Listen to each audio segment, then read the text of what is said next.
Vicent i Bernat van heretar dels pares el mas de la Tilera.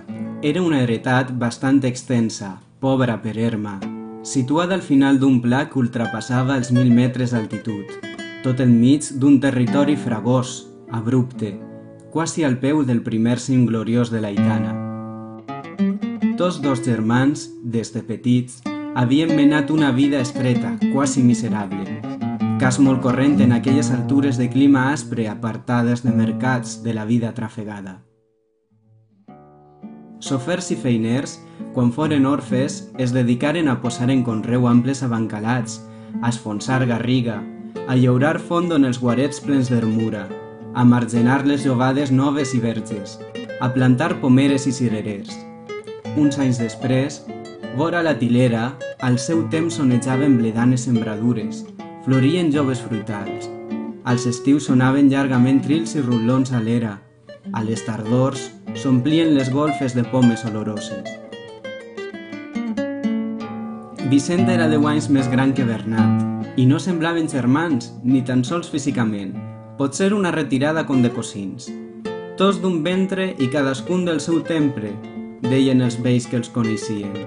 El germà gran, ja un home granat, continuava essent home enderiat per les passades estretors, pel deler de l'estalvi. La seua ànima, malmesa per una infantesa penosa i després pel sacrifici de pujar la massada mal conreada per son pare, no deixà mai de ser eixut a llevara. Bernat, tal vegada criat sota una inconscient protecció del germà, tot i que, és clar, participar com ell de les penalitats dels camperols pobres de la muntanya, era més obert, més generós amb si mateix i amb els altres, i també més amic del risc i l'aventura, potser per innat temperament. Altrament, quan el mas fou millorat, tot plegar res de l'altre món, un passament regular a costa de molta feina, sentí uns desigs diferents als de Vicent. Volia eixir del cau, com ell deia, córrer món, però per això, durant molt de temps va topar amb l'oposició del germà, que mantenia sobre ell una vella autoritat moral i no el deixava ni tan sols davallar al poble a aprendre de lletra. La lletra per a què?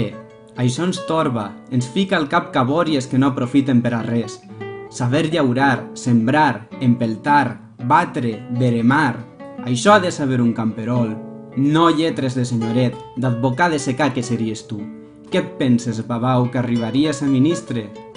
Açò va resoldre tanmateix Bernat des de ben jovenet, comprant-se a primeries unes beceroles, d'amagat, un dia que davallava una curta tria de cabrits a la carnisseria, i cercant pacientment algú que li ajudàs a desxifrar-les.